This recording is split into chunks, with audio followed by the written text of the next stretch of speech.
எல்லாருக்கும் வணக்கம். Cheese kitchen click பண்ணதுக்கு ரொம்ப நன்றி. இன்றைக்கி சீஸ் கிச்சன் சேனலில் வந்து கல்யாண வீட்டில் கொடுக்குற கருணக்கிழங்கு ஃப்ரை தான் பார்க்க போகிறோம். இந்த வறுவல் செம்ம டேஸ்ட்டாக ரொம்ப ஈஸியாக செஞ்சிடலாம். கண்டிப்பாக இதை ட்ரை பண்ணி பாருங்கள். இதை நான் எப்படி செஞ்சேன்னு பார்க்குறதுக்கு முன்னாடி மறக்காம சீஸ் கிச்சனுக்கு சப்ஸ்கிரைப் பண்ணுங்கள், லைக் பண்ணுங்கள், உங்கள் நண்பர்களுக்கும் இந்த ரெசிபியை ஷேர் பண்ணி விடுங்க. இப்போ வாங்க வீடியோக்குள்ளே போகலாம். கருணக்கிழங்கு ஃப்ரைக்கு வந்து மசாலா செய்கிறேன். அதுக்கு வந்து காஷ்மீரி சில்லி பவுடர் சேர்க்குறேன். அதுக்கப்புறம் சாம்பார் பொடி ரொம்ப டேஸ்ட்டாக இருக்கும். அதுக்கப்புறம் மஞ்சள், அதுக்கப்புறம் கொஞ்சோண்டு சீரகத்தூள், அதுக்கப்புறம் உப்பு, அப்புறம் கொஞ்சோண்டு இஞ்சி பூண்டு விழுது, அப்புறம் 1 ஸ்பூன் கடலை மாவு. இது எல்லாத்தையும் மிக்ஸ் பண்ணிக்கலாம். மிக்ஸ் பண்ணிவிட்டு நல்லா திக்கான ஒரு பேஸ்ட் மாதிரி நான் ரெடி பண்ண போகிறேன். ஸோ மசாலா ரெடி பண்ணிட்டேன். இந்த அளவுக்கு வந்து திக்காக இருக்கணும். கொஞ்சம் நல்லெண்ணெயும் வந்து ஒரு 2 சொட்டு விட்டுக்கிட்டேன். ஸோ இப்போ வந்து நம்ம கருணக்கிழங்க செய்ய ஆரம்பிக்கலாம். நான் வந்து சுடு தண்ணி வச்சுருக்கேன். இப்போ கருணக்கிழங்கு பார்த்திங்கன்னா நம்ம வந்து இதெல்லாம் வந்து பீல் பண்ணி நம்ம கட் பண்ண போகிறோம். அதுக்கு முன்னாடி தேங்காய் எண்ணெய் வந்து கையில் தடவிட்டு அதுக்கப்புறம் பண்ணிங்கன்னா உங்களுக்கு வந்து அந்த சொறி இல்லாமல் இருக்கும். இல்லைனா சொறி ஆரம்பிச்சிடும், இச்சிங் ஆக ஆரம்பிக்கும். ஸோ மஞ்சள் சேர்த்துருக்கேன் தண்ணியில். ஸோ இதை வந்து கொதிச்சோன்னா நம்ம வந்து கட் பண்ண கருணக்கிழங்க ஆட் பண்ணணும்.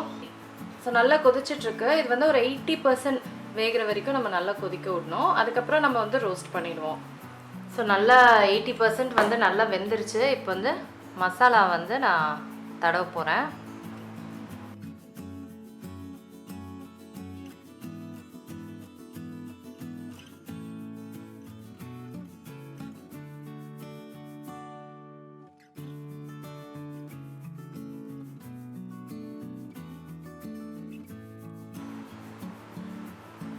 ஸோ எல்லாத்துக்குமே மசாலா தடவிட்டேன். இதை வந்து ஒரு 1/2 அன் ஹவர் நம்ம வந்து மேரினேட் பண்ண விட்டுட்டு நம்ம வறுக்க ஆரம்பிச்சிடலாம்.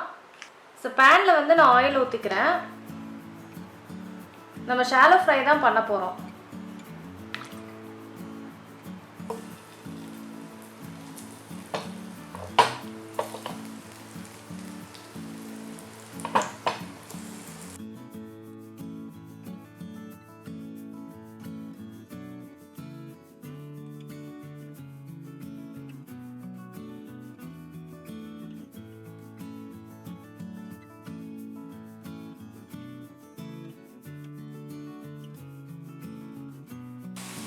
எல்லாத்தையும் போட்டுட்டேன். இப்போ வந்து நம்ம நல்லா 2 சைடும் வந்து ப்ரௌன் ஆகிற வரைக்கும் வறுத்து எடுக்கணும்.